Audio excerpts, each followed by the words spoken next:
So when Alan Moore got his hands on the character Miracleman, he didn't just, dust off an old hero. No, he basically performed an autopsy on the entire superhero genre. He ripped it apart, piece by piece, just to see what made it tick. And what he built from the wreckage? Well, it was something terrifying, something profound, and honestly, something that changed comics forever.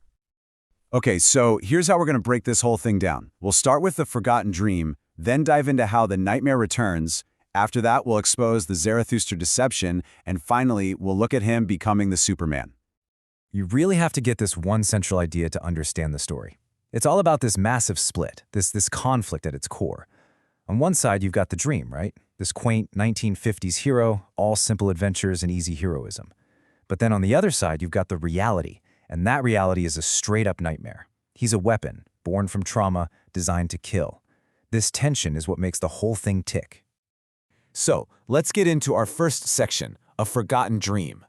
Where does a deconstruction like this even begin? Well, you might think it's with some big flashy explosion, but Moore is way smarter than that. He starts us off with a faded memory, a piece of nostalgia that's been carefully built to hide something way, way darker.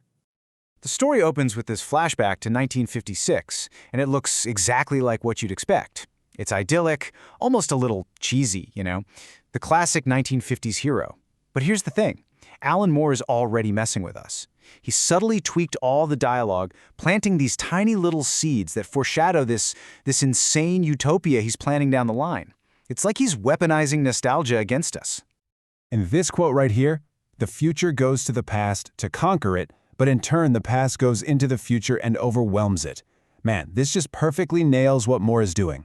He's taking the simple, black and white past of superheroes and using it as a Trojan horse to unleash a future that is so complex, so powerful, it just completely shatters everything we thought we knew.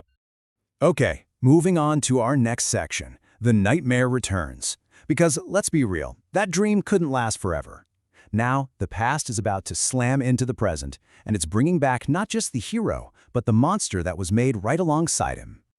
So check this out. For almost 20 years, Miracleman is just gone. The man, Michael Moran, is just a regular guy, totally clueless, just haunted by these nightmares he can't explain.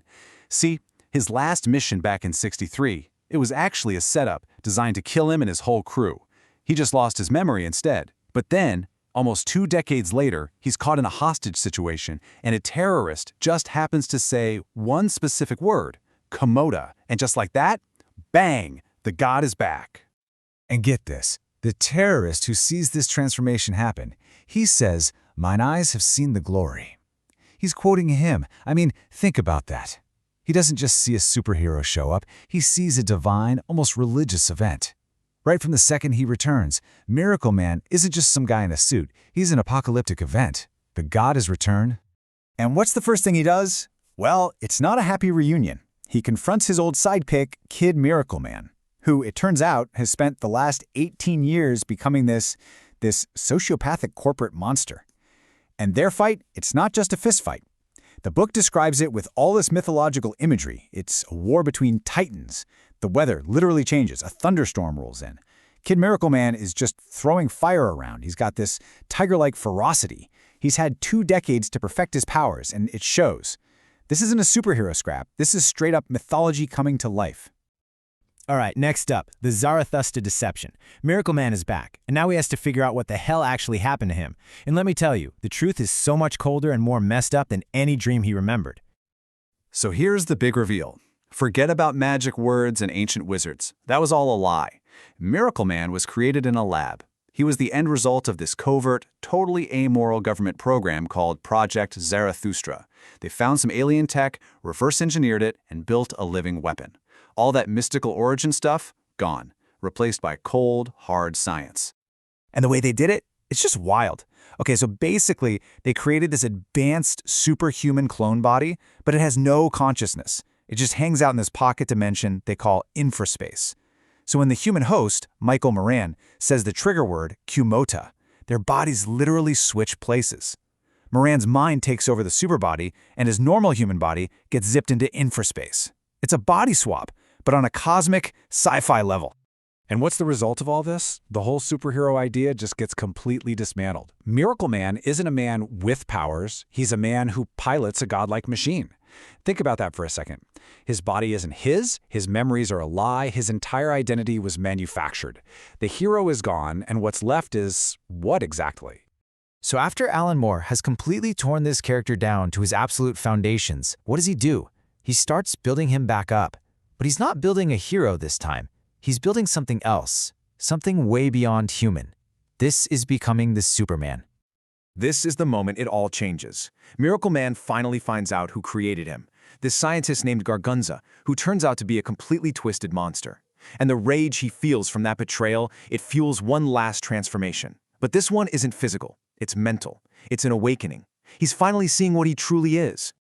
And here's where all the pieces finally snap together.